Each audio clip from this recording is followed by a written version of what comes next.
Hello and welcome to another episode of Pakistonomy. My name is Uzair Yunus, and we are going to continue with our series as promised on understanding the US-China rivalry, the strategic competition that has been brewing.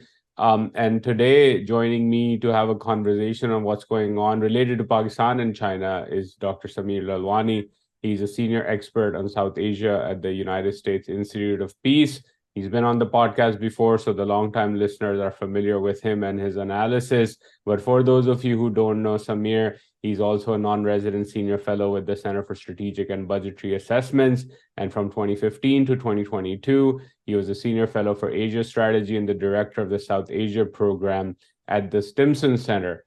And the reason why we have Sameer joining us today is because he has a very timely report that was out a few weeks ago now, titled "The Threshold Alliance: The China-Pakistan Military Relationship." So when we look at sort of the U.S.-China strategic competition, obviously a lot of focus on the Quad, as you heard from Andrew Small last week on the podcast.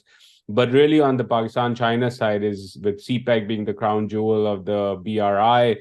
The military relationship is critical. A lot of people talk about Gwadar, etc.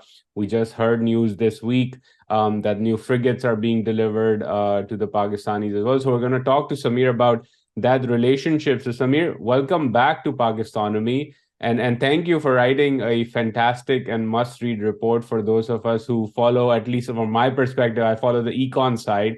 And you did a great job in educating me and many others about the military dimensions of this relationship as well. Well, thanks for having me on there. It was a fun report to write. I learned a lot in the process. It started with just sort of a set of questions that I was curious about. And as I dug deeper, I realized there was a report to write here. Well, let's begin with something that you say very up top in this report. Quote, "The China-Pakistan military partnership has deepened significantly over the past decade, approaching a threshold alliance." Help us understand, what is a threshold alliance?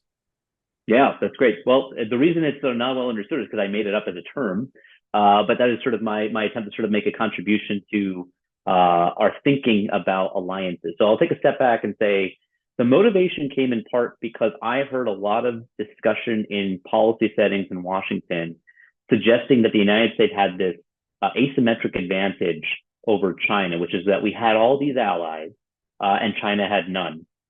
And I think on paper that is correct to a degree.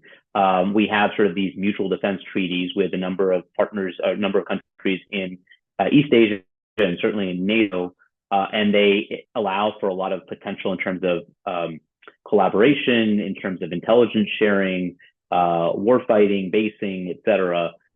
But as you slice up sort of different functions in an alliance, I started to look at what China's relationships were with a number of countries and realized that they had not all, but a number of these properties with various countries. And so with Pakistan in particular, I decided to look closely at it because of sort of the historic military relationship and deep political relationship and look at how many of these potential functions might exist within that relationship.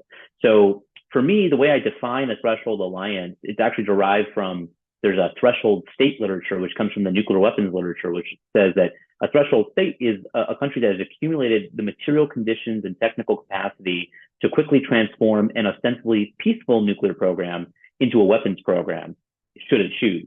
And so for me, this is a useful analogy for describing alliance structures, that you could have a certain depth of material and technical conditions for military interoperability that could move a defense relationship to the edge of wartime coordination, but short of writing things down and making specific mutual defense commitments. So all the material technical components could be there. And it was just a matter of whether you made the political choice or not to utilize and exercise those. And so that to me was a useful framework to assess how far along the China-Pakistan military relationship was. And it looked to me like a lot of those material and technical components had been built up, particularly over the last decade. Well, that's fascinating. And again, as you argue in that report with a lot of really awesome data, and by the way, for those who want to dive deeper, the link to the report is in the description of this conversation. You show that, China is now the largest provider of arms and ammunitions and weapon systems to Pakistan. First of all, help us understand in the grand trajectory of things, right? Like the United States historically has been the largest provider. you say and show through the data that China is now number one. So how has that evolved over time? Help us understand that. And then secondly, what types of weapons and systems are the Chinese beginning to provide? Is it the kind of the low end day-to-day stuff? Is it more sophisticated stuff? And where do you see that going in terms of the needs that the Pakistanis have and how the Chinese are fulfilling those needs at this point in time? That's great. So I think I try to measure arms transfers. There's a number of ways you can do it. The most traditional way is to look at SIPRI data because they track what they call sort of trend indicator value over time. But it's hard because to estimate the value of a weapon system, like let's say, a fighter aircraft, the value is based on the price that's paid, but also the function it performs and its sort of relative utility, above replacement of another platform. So SIPRI has its own sort of customized trend indicator value. And if you just sort of look at the cumulative value of arms transfers from various countries to Pakistan over time, you see this really steep incline from China about around 2010 or so. 2008 to 2010 is when you sort of see a steep ascent of the Chinese sort of value of weapons that are being transferred or sold to Pakistan, well above what's coming from the United States, UK, France, et cetera. But that's just one measure, and it doesn't really tell you sort of about the composition of the forces. And so what I tried to do was look to the actual force structure and all the major weapons platforms for each service, and then add them up, source them, so identify sort of what their sourcing is from, and then start to estimate the percentage of each service's force structure that originates from various countries. And what I found was that China composed certainly the largest proportion share of weapons that Pakistan was that had in its current force structure. So I looked at it by decade, and by 2020, China was the largest provider. But actually, if you project out to 2030, based on public reporting about what weapon systems Pakistan is inducting into its force over time and what it's retiring, I basically came out with an estimate that about 50% of each service's weapon systems are going to come from China. And that's pretty significant, right? To sort of have sort of 50% share of each of the services, Army, Air Force, and Navy. That was sort of pretty significant. And then a third level of analysis, which was, all right, what kinds of systems are we talking about, right? So it's one thing to sort of measure just sort of raw quantity of systems, but we know that, a fighter aircraft is not the same as, a helicopter or a transport plane or sort of an ISR platform. So let's look at like sort of systems. And in slicing it up by service, what I basically found was that sort of the combat strike platforms were already largely coming from China to Pakistan. So in terms of offensive platforms, again, in the Air Force, you're talking about combat aircraft as opposed to sort of transport or ISR, intelligence, surveillance, reconnaissance. In the Army, we're talking about mobile fires and rocket artillery as well as tanks, as opposed to transport vehicles, infantry fighting vehicles, infantry support, et cetera. And in the Navy, we're talking about ships that have missile cells, right? Land attack missile cells or vertical launch cells. And so there's a large amount of ships that are supply and sustainment and patrol. But for the missile cells, for the ships with large amount of missile cells, those are all coming from China, or a very large proportion of them. So again, that's in the report. You can sort of see, I try to sort of distinguish the functions of these different platforms. And as you aggregate them, it's overwhelmingly that you can say that Pakistan's offensive combat strike capability depends heavily on China. Well, that's quite interesting, and again, sort of crushed again. If you go to your point on threshold alliance and then sort of building that capability, it's getting there already. Is there in many instances? That's the data. What does this all mean? First, let's start with your perspective on what this means for the broader China-Pakistan relationship. And I ask this question primarily because, as you know, and our audience knows, Pakistan is going through a major political economic crisis. China obviously is a big provider of geopolitical, geostrategic rents to Pakistan in terms of financing.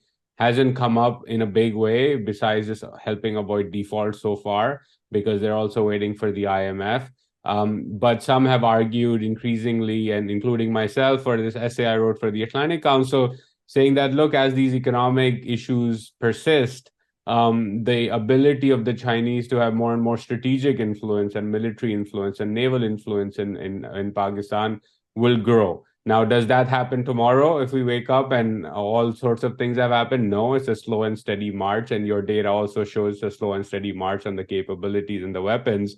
So as you're looking at things shaping up in Pakistan and where the Chinese and the US-China competition is going, based on what you've looked at in this report, where do you see this relationship going, and the implications of this relationship in the region, broadly speaking?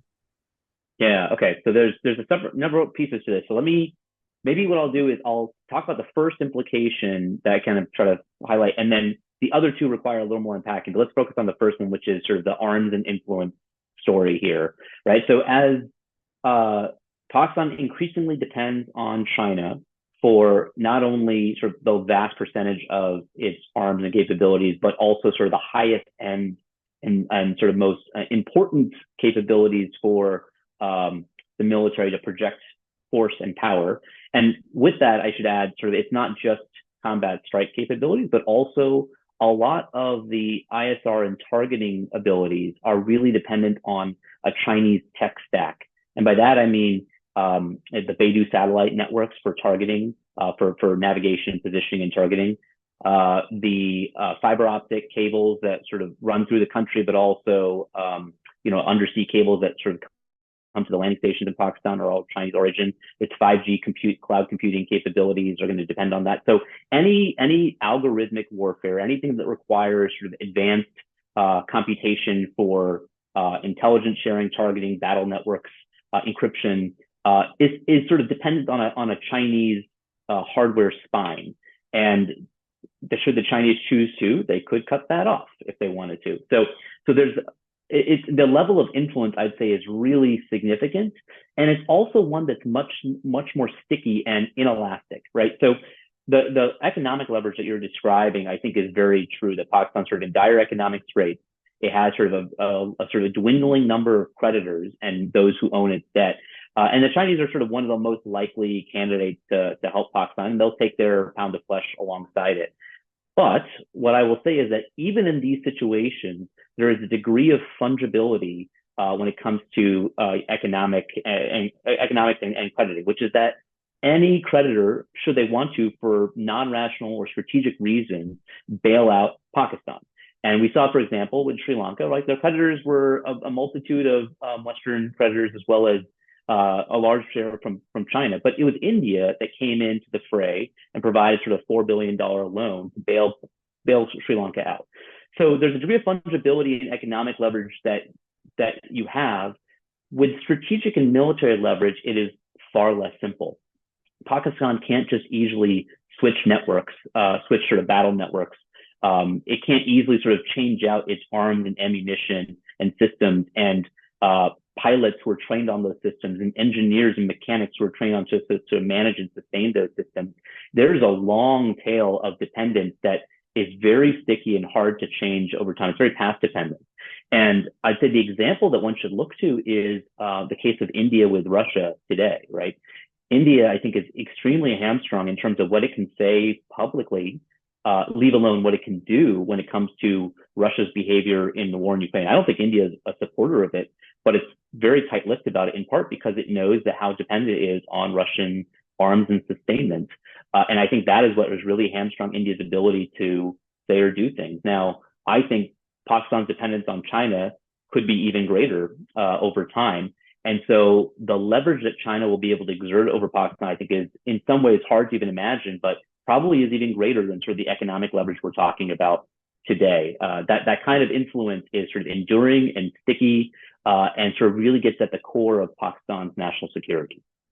Interesting. And again, I think, as your point on fighter pilots and other systems being trained on is very important, right? In the sense that a dollar is a dollar. It comes from the Chinese, it's good. It comes from the Saudis, same thing. You can choose what you do with it, but not all planes are, you can't just wake up one day and say, I'm going to change this whole thing out and be flying them tomorrow. It doesn't work like that. So I think that's an important distinguishing feature here. And then so let's talk about the region. Then you mentioned India and sort of Russia. There's this perspective. Well, first of all, how did the Pakistanis receive your report is what I want to know about. What was the feedback you got? Because there's this view in Pakistan, and I can already see the comments coming in. Well, typical DC perspective, concerned about the China-Pakistan friendship. The Americans don't like it because now India is their best friend. What was that feedback like? And then I'll get to the other questions I have. But the stream of consciousness, what have you heard from the Pakistanis? To be honest, I haven't heard anything yet. Other than on what I will say is that it was curious. I noticed on Twitter, which is sort of a very, obviously it's the most like well-informed source of assessments. No, but I was surprised that I was seeing retweets and engagement of the reports and sort of the analysis on Twitter from both Indians and Pakistanis, right? In a way, like I'm not sure what it means, but I guess one sort of plausible explanation is from Pakistan's perspective, or some strategic analysts in Pakistan might either A, be concerned about the degree of the relationship and the dependence, or B, might think it's an asset, right? I mean, that sort of like there is some bargaining leverage that Pakistan might accrue from a deepened relationship with China that gives it something like extended deterrence. So I think there's two ways to interpret it, but thus far, I think I've had, what appears to be some positive engagement, in part because look, what I was trying to do was just present the data, and I took some great pains to unearth it in different ways. I mean, I didn't talk about the air exercises, but my research assistant and I basically collected all the analysis or public statements and descriptions of the China-Pakistan Shaheen air exercises over 10 years, and analyzed it for certain properties of complexity, and then measured complexity based on some key properties like live fire, or nighttime training, or electromagnetic countermeasures, and then sort of tried to assess over time, is the complexity increasing in terms of the quality of the air exercises? And the finding was, yes, in fact it is, which means it's a much more interoperable air force. For what purposes? To be determined, but you don't build interoperability so that you can, just high five and walk away. You build interoperability to conduct missions together. And some of those missions might be wartime missions. So this is an important feature that's sort of coming out. Now, again, it's possible that I think sort of from the U.S. perspective and U.S. allies perspective, we build interoperability with U.S. allies to enhance deterrence. So it's plausible that Pakistan thinks this will enhance its deterrence, but vis-a-vis India, or vis-a-vis other actors in the region. But there are also certain, I would say, sort of challenges and costs that come along with this. And certainly on the arms and influence side, but a third component of the report was looking at the potential for basing in Pakistan. And there's been some excellent work that's been on sort of the material side of potential basing, particularly in terms of the material features of Gwadar as a port, in terms of what's being built in terms of the docks, the loadout areas, the staging areas around it, a potential of a runway that's being built for an airport that could have sort of military utility. So there's been a lot of open source analysis on that. But what I was trying to look at was the sort of political calculus behind Gwadar, and found that I think there is a lot of interest in it sort of performing military functions for the PLA and for the PLA military and Navy. And but there are certain challenges and consequences that will come for that for Pakistan, but also for the region. Like, for example, if China is able to dominate the Indian Ocean, I think we'll have a very different operational picture for all the major powers, for commercial traffic, for the U.S. and Indian navies, and for frankly any commercial or shipping that takes place that operates with certain assumptions about UNCLOS and sort of the freedom and sort of openness of the commons, to sort of the consequences of potential conflict in the region. That's what I was gonna get to, and you kind of read my mind on that. Like, if you go towards the basing argument, then in terms of Gwadar in particular, but even through, let's say, sort of the CPEC corridor connecting into Xinjiang, which many Pakistanis have written about over the years, in terms of how the Straits of Malacca are shut, and this is an alternative route, especially for energy flows, etc. We've seen the Chinese play peacemaker between the Saudis and the Iranians in recent weeks as well. So that Western theater essentially is where China is trying to, in my view at least, outflank the United States, right? Like right next to CENTCOM, essentially in Doha. How do you, if you were to then look at your findings and the research you've done, what are the implications of that scenario playing out, right? Let's hypothesize that that's where this is going in the next 5, 7, 10 years. What are the implications of that for the United States in particular, and for India, given that the US and India are coming closer together in the region? And then more importantly, does that create renewed risks for Pakistan as well? Because if you're going down that path, then sort of the relationship or this desire to navigate the US-China competition becomes that much harder. And do you see that actually being the case? Because the Pakistanis consistently, at least when they come to DC, say we don't want to pick a side. But if I read your report, I'm like, kind of are already picking a side. How do you see that? Yeah. Okay. So I think so. Let's talk about the implications for each, the United States, India, and Pakistan. I think for the United States, so there's a broader point that I'm trying to make that is sort of beyond Pakistan, which is what I started with, which is that I think China actually has the ability to build certain functions and properties of alliances that actually might be able to compete with the United States, right? Certainly in terms of geographic access, I think that is now sort of an understood prospect for China. And this is not just my work, but the RAND Corporation had a couple of studies that came out last December that were looking at prospects for this. And they're all kind of concentrated in South Asia, whether it's Bangladesh, Myanmar, Pakistan. These are sort of like most likely places for Chinese military basing in the future. So I think that'll have major consequences for the U.S., how we plan, the assumptions we operate with in terms of both transit and maneuver in the Indian Ocean. Thus far, it's kind of been a fairly open highway, and it could get more contested and congested over the next 10 years or so. I think it's also possible that once, and I talked about this, I think if not in this report, in another paper or an article I've written, that over 10 years, I think it's quite possible that China could become the dominant naval force in the Indian Ocean if it decides to move a number of its surface warfare assets into the Indian Ocean, which it might have spare capacity to do because it's producing at sort of such a massive rate and volume.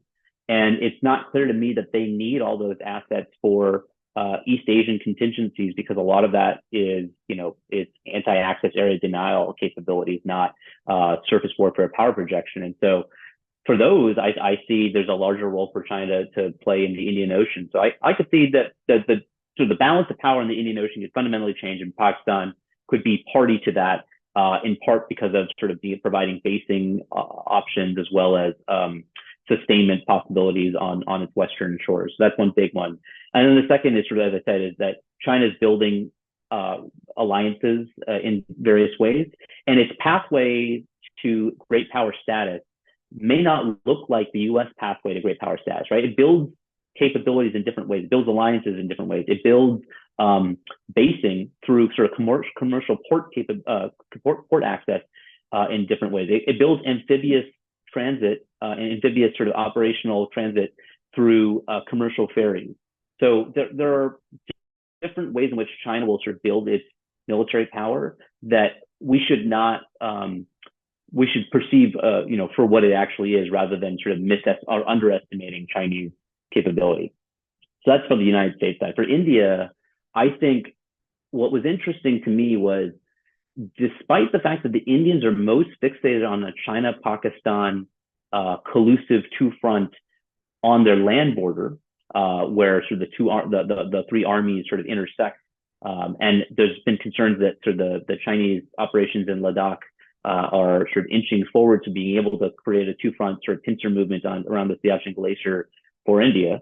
To me, that was not the most concerning China-Pakistan military collaboration. To me, the more concerning part is with the navies.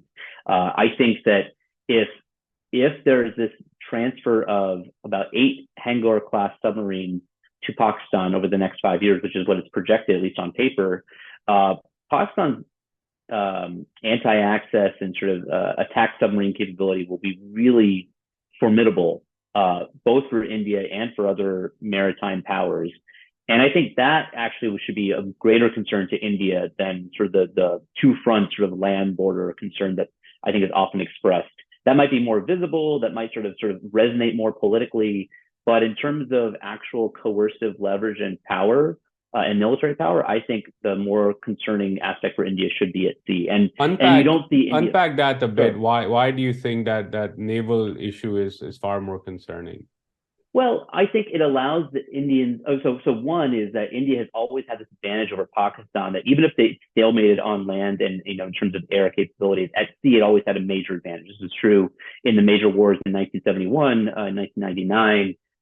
There were some discussions sort of its naval capabilities during the 2019 crisis. I think if India stalemated at sea, that really changes the power balance significantly. The second is that if China is able to operate out of the Indian Ocean and sort of operate out of Pakistani bases, you have a real sort of identification challenge, which is that you might be trying to track Pakistani submarines and you accidentally are tracking Chinese submarines, and if you depth charge those submarines, then you're antagonizing an actor that you may not want to antagonize. So and vice versa. If India is conducting anti-submarine warfare operations on Chinese submarines in the Indian Ocean and thinks it's tracking a Chinese sub, but it's actually a Pakistani submarine that's sort of a Type 39 Chinese sub origin, and it has nuclear weapons on board, as in submarine-launched cruise missiles with nuclear capabilities, then you're attacking a nuclear asset at sea, and that mistake could be extremely deadly and cataclysmic in terms of escalation potential. So I think there is a distinguishability challenge that India and the United States will face in the Indian Ocean as this relationship deepens and as China sort of grows stronger in there. And then the third is the bigger challenge for India, in my opinion, is what China can do to India at sea that is already done on land in the LAC. So on the LAC, what it has done is managed to tie down Indian forces and sort of antagonize and prick them at will. And that has cost India, it has had a peacetime attrition effect on India's military, right? They have to keep 100,000 troops on the border. They have to keep them acclimatized. It's really expensive to sort of keep them forward deployed. The cost in fuel and supplies and sort of transport of all that stuff, and then sort of rotations of troops that you have to sort of keep there. It's a very, very expensive proposition. And that might be a strategy in and of itself for China. They may not want to do anything more than to sort of bleed India in peacetime through the amount it costs to sort of keep those forces deployed there. Now, think about that at sea. If you are sort of moving submarines and antagonizing or sort of threatening India's ports, what that does to the cost of commercial shipping and to insurance rates, to the potential of closures of certain ports if they're threatened at times by Chinese subs or surface warfare frigates or destroyers. The influence that China can project at sea around the region to smaller states that are intimidated by Chinese forces operating there. The backstopping it does to the Chinese maritime militia and illegal fishing fleet that is stealing the natural patrimony of these countries in their exclusive economic zone, and they can't contest it because it's backed by gray holes of Chinese warships. So there's a whole host of things that basically, if you look at the playbook of what's happened in the South China Sea, that China, if it builds this Indian Ocean fleet, can do in the Indian Ocean at a much larger scale. So those are the things I think should concern India and the United States, and frankly, sort of the region writ large. Thank you for elaborating on that, because again, my own perspective on this as an amateur player of Risk, the board game, is that if AUKUS wants to position nuclear subs in Australia all the way into the east, while the Chinese can easily do an outflanking maneuver as you've described in the Indian Ocean, and then it's very different, right? All of a sudden now it's CENTCOM involved, and now it's the Indians outflanked over there and like participating in the Indian Ocean, and as you said, tracking subs that they don't know or are not sure of who they belong to, and that can lead to all sorts of escalations that perhaps none of us want to see happen in our lifetime, at least.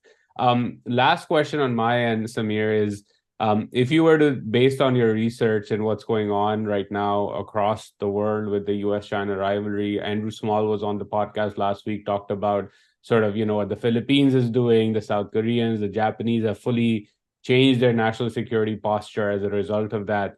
What are some things that you are keeping an eye on, let's say in the next 12 to 24 months, from your research perspective to understand and follow this emerging rivalry between the United States and China? And I ask this question because you obviously follow this stuff closely. And part of the goal for me in doing this series on the US-China competition is to have our audience understand and be a bit more nuanced about what's going on here. So I was curious to hear your thoughts on what you're keeping an eye on and sort of following in terms of big picture trends that are shaping this competition. So, and you mean beyond just the China-Pakistan relationship? Correct. Sort of more broadly? Yeah. Yeah. Okay. Well, so I mean, to start with the China-Pakistan relationship, which is, I think there's sort of potential signs that things could really deepen if you start to see more Chinese naval activity coming into shore on Pakistan shores. I know the one thing I was sort of looking closely to was the runway that's being built near Gwadar and what gets positioned there and sort of how it gets used. I think at some point that it is a runway that is going to be long enough and potentially structurally sound enough for at least Chinese transport aircraft, military transport aircraft, which means you could be resupplying to there. So I think there are certain trends, weapons transfers that will take place over the next couple of years. I mean,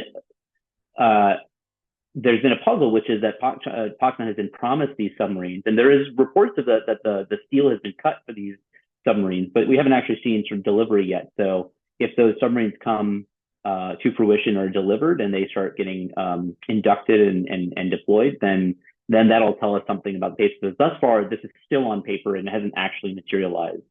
And then I think the last thing I'm paying close attention to is sort of the next set of exercises between China and Pakistan. I think the last major air exercise was in 2020, if I'm not mistaken. That was during COVID, and there hasn't been another one.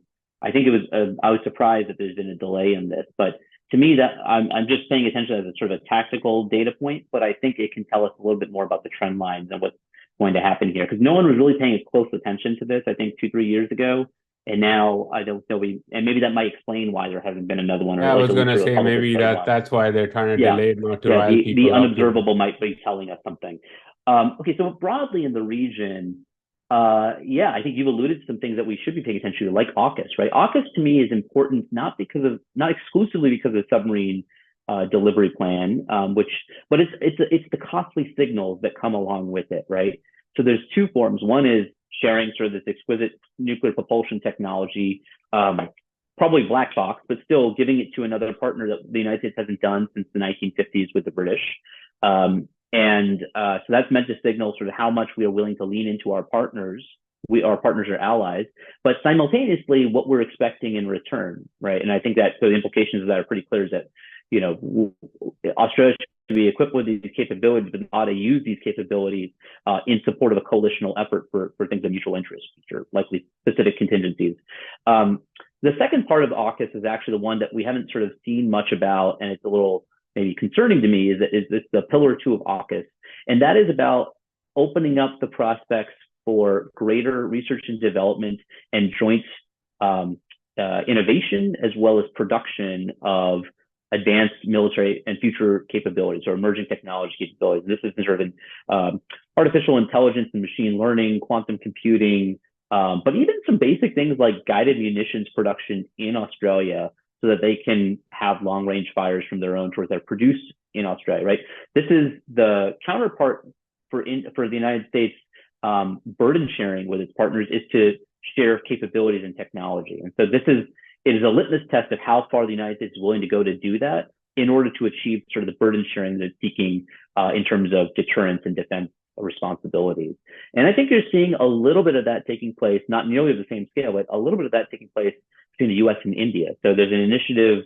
I mean, I think there's been initiatives with all the Quad countries, right? With Australia, it's been AUKUS. With Japan, it's been sort of increased sort of basing potential and sort of distribution of forces within Japan's territory, but also the acquisition of Tomahawk missiles, which and which I think will also be a fairly significant technology transfer. And with India, what you're seeing is this discussion about ICIT, so the Initiative on Critical and Emerging Technology. And there, I think you're seeing is a little bit more of a bottom-up approach Some technologies are going to potentially be transferred. I think in the discussion is sort of GE engine production, which has been sort of a kind of an Achilles heel of India's own fighter aircraft and all sort of commercial aviation programs is the inability to sort of produce really capable engines. And just for the audience, engine production is a super sophisticated, complex, highly guarded technology. This is not just like making a 800cc Maruti Suzuki engine. These are very sophisticated, advanced materials are needed and technologies are needed to make them. Absolutely. Yeah, even today, I mean, like you look at the sort of open source estimates and comparisons of Russian versus Chinese jet engines, and they're nowhere comparable to sort of the US or frankly even UK or French jet engines in terms of like their durability, thrust, et cetera. So the G engine might be sort of part of it, but there's another sort of element which is sort of this bottom-up effort at linking our innovation systems and our innovation ecosystems, defense startups and defense industry to co-develop and co-produce. The language has been sort of on paper there for about a decade or so, and it's to a point of frustration with the Indians.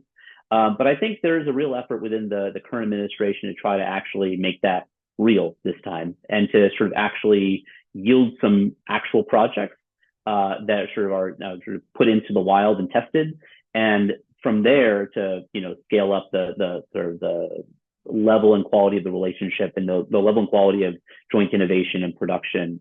So, but that's a ambition, and we'll see. I think over the next couple of years, we'll start to see whether those things pay off. And if they do, if all these efforts I'm talking about in terms of technology sharing pay off, and I think you'll see also increased levels of burden sharing, and that to me will really change the balance of power in the Indo-Pacific writ large. Because then I think you have sort of a number of U.S. allies that are not just existing on paper and not just sort of name checked, but actually making significant contributions to this coalitional effort of deterrence and stability. And that I think will be even more formidable than what China can generate with its partners.